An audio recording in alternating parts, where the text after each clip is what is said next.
Exercise 2.11. Table filling. Hello there, everyone. Can you hear me at the back? Just joking. Actually, 24 students is a record for us, so I'm delighted you're taking an interest in my native tongue. Rather immodestly, we like to think that Czech Language 101 is the best taught course on campus, but that's probably what all the other departments think about their courses.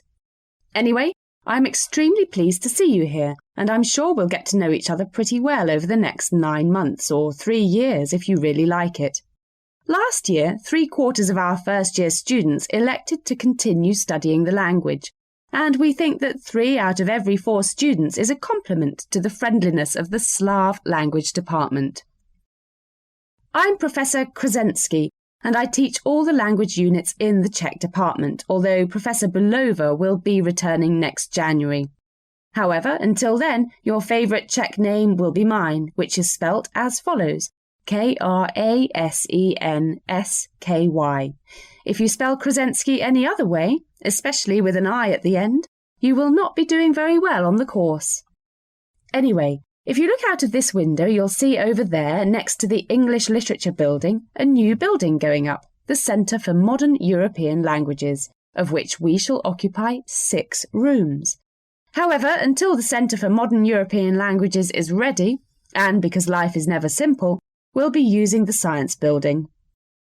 Language seminars will be in the Biology Room from 9 to 10 on Mondays and Thursdays. That's 9 to 10 in the morning, ladies and gentlemen, so take it easy on Sunday and Wednesday evenings, please. The Biology Room is pretty easy to find, just ask at reception. Lectures, also by me, I'm afraid, will take place in the Physics Lecture Theatre on Wednesdays and Fridays at the more civilised time of 5 to 6.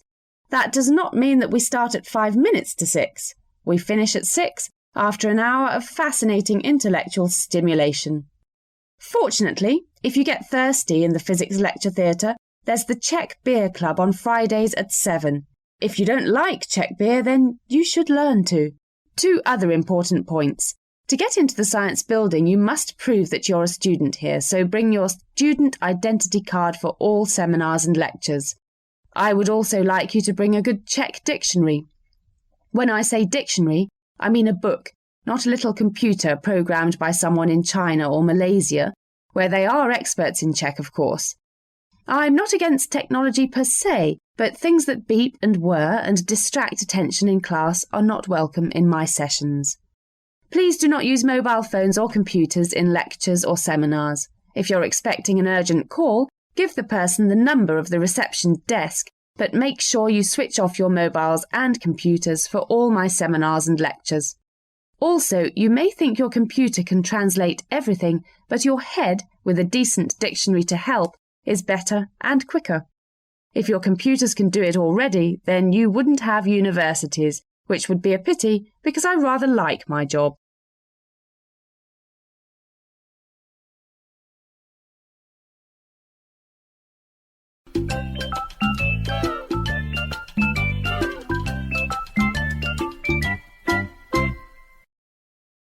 Exercise 2.12. Table filling. Hi, Joel. We've only got 2 hours to send the newspaper to the printers. Have you finished the story yet? The student pub survey is the lead story, so if it's not ready, I might have to murder you. Christine, I told you it'd be ready yesterday, and sure enough, I've just finished it. I had to do some last-minute research. You mean you got drunk last night at Dirty Dick's? Typical man. Well, I had a couple at Molly O'Holly's too, and I'm nothing if not thorough. You've got to admire my scientific approach. Anyway, I'm glad you finished it. Well done. What were the results? Bit of a surprise, actually, although I did predict that male arts students mostly drink bitter at the Rutland, and that's true, according to the survey. Another good reason not to frequent that particular pub, then. What about the guys who study science? Do most of them go to the Rutland, too? I thought they would, but even a man with his finger on the pulse of university culture can be forgiven for the occasional error. They're bigger lager drinkers in the main, and their favourite haunt is the Temperance. Imagine a date with a physics major drinking lager in the smokiest pub in the world, the Temperance. No wonder most of them are single. Well, the women of academia don't seem to display any great taste in their selection of watering hole either. What do you think female art students said their favourite drink was? Gin and tonic? Wine? Yeah, red wine's what I normally have. Well, Sherlock, closer investigation has revealed that the tipple in question is Russian in origin with a hefty kick, and it's called vodka. What's more, they like drinking it in an Irish establishment. Dirty Dicks? Oh my goodness. Molly O'Holly's is the place. Even worse. It's got the worst interior decor I've ever seen. Maybe drinking the vodka makes it look good. Now to the female students. The ladies of the laboratories are a bit more genteel. Gin and tonic at the Blue Anchor for them. The Blue Anchor's only 100 metres from the science building, so that makes sense. And the G&T is pretty strong there. The barmen are good looking too. Are you suggesting that the guys who study science are a bit geeky and might be a touch on the ugly side? You do engineering, you tell me. Moving on quickly, the postgrads we spoke to were almost unanimous in their choice. Must be the old age pensioners' favourite on Smithson's Road. Hey, the 56 isn't bad, and it's much cheaper than most other places. Actually, the 56 is a pretty cool place for a couple of drinks. And they have a great bar. I bet the men drink whiskey. That's what you'd think. In fact, most of the postgraduate male students drive to university, so they generally drink orange juice. We only spoke to 3 postgraduate students who aren't men, and they all live locally, and they're all Scottish. They drink whiskey. So the postgrad men sit there in the 56 with an OJ while their female colleagues enjoy a couple of shots of whiskey? Nice. Maybe I'll enrol in a postgraduate course. At least I'll avoid all the drunken lads.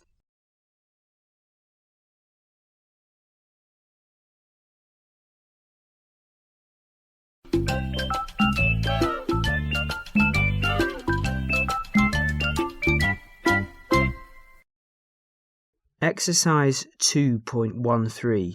Table filling. Financial news now, and a quick look at one of the big players on the stock market, Megacorp, the media and electrical appliance giant. Not much was happening with Megacorp shares around Christmas, when they were priced around $3.50, but news of the potential resignation of Jan Eubank, their hugely successful first female CEO, rocked confidence on the financial markets. The shares ended the year on just $1.38, and the average price for December was exactly $1 more than the minimum price, with 3.6 million shares traded in that month. January saw a positive avalanche of trading, and after the previous month's mean figure of 2.38, shares started selling like hotcakes, and almost 20 million shares were bought and sold. If another 500,000 had changed hands on 31st January, it would have been 20 million in that 1 month. But by then, the CEO had finally confirmed that she would be staying, and a couple of board members resigned shortly afterwards. The average share price for January was 2.16. All things considered, it was a respectable figure, just 0.22 lower than the December average. Whilst their rival Trend Media Incorporated held its February share price at an average of $3.50, Megacorp achieved the comeback of the year so far, ending with a February average of 3.51, and that difference between the two companies may be only 1 cent, but it's a huge psychological boost to Megacorp, especially after investors fought tooth and nail to buy a total of 10.2 million of its shares in February. 10.2 million being just 0.1 short of a February record. Who knows what ups and downs March will bring? Back to the studio.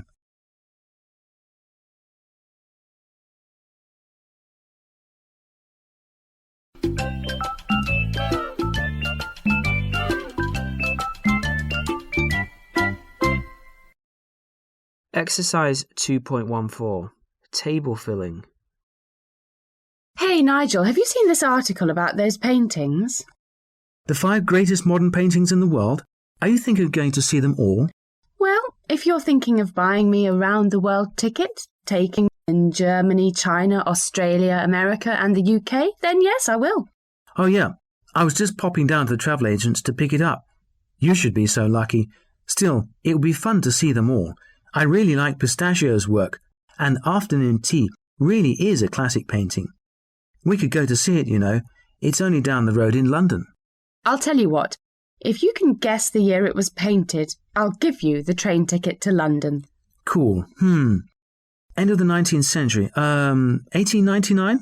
Oh, so close. 2 years out. 1901? Wrong again. Good guess, though. It was 100 years before the Van Gogh painting, which I hate. It's just a drawing of a cigarette. Well, what do you expect? It is called Cigarette. Anyway, if you get yourself over to Beijing, you can see it. Shanghai, actually. All right, so Beijing got the Olympics and Shanghai gets a ciggy. Good deal. Anyway, I'm not too partial to Van Gogh's stuff. I do like Whistleton, though, and I love the colours in Electricity. I'm with you there. It's a bit of a miracle how the painting still looks fresh today. Those sparks seem to jump out at you, even though it was painted about 2 years before the end of the 19th century. You know, we could make it to Berlin, even if it were just to see a piece of canvas from 1898 called Electricity. Well, we could go clubbing too. Hold on a minute. If we're really going to pull our fingers out and genuinely make an effort to see a modern classic, we should fly over to Melbourne to see Roland's Post Office. Sad story, that. He painted it in 1917 in the war. He died the week after he finished the painting.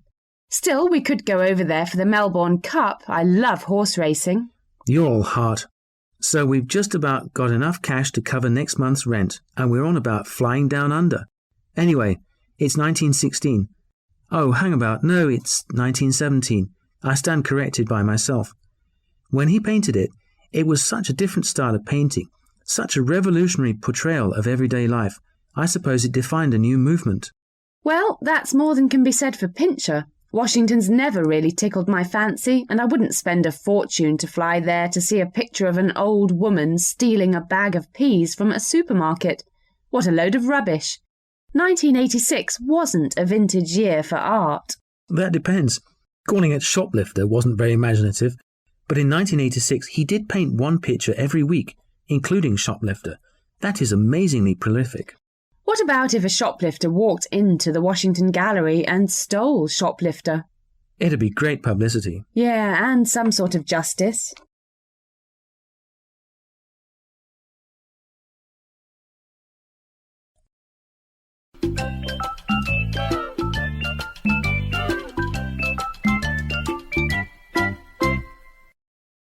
Exercise 2.15. Table filling. Hi, can you explain the different types of train tickets to me? It's a little bit confusing. It's not as clear as it might be. We have 5 main ticket types, and the simplest is the standard single. You just turn up, buy the ticket, and go. Can I book those in advance? If you'll bear with me, we'll come to that. That standard return ticket is similar to the standard single, except, of course, it's for return journeys. There are 2 conditions. You have to make both trips on the same day, and the second one is that you must travel after 9:45 in the morning. I see. What if I need to return but have to travel before 9:45? Then you need 2 singles. This all sounds like a bit of a minefield. I know, but if you book in advance, things are better. The Super Advance single gives you a 45% discount if you book a fortnight in advance. 45% off. That's pretty good. Yes, it used to be only 15%. If you want an even bigger discount, go for an Astra Return, which you have to reserve 4 weeks before your outward journey. It's a 60% discount compared to standard prices, and you can return any day within 6 months of your outward journey. That's a really good deal.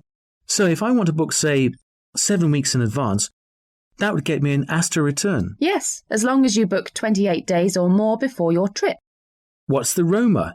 Is that something like Interrail? Yes, it's £247 for a month, and you can use the entire network for that period. So I can travel anywhere, anytime on the network for a month? As long as there's a train going. Oh, and it's standard class, not first class.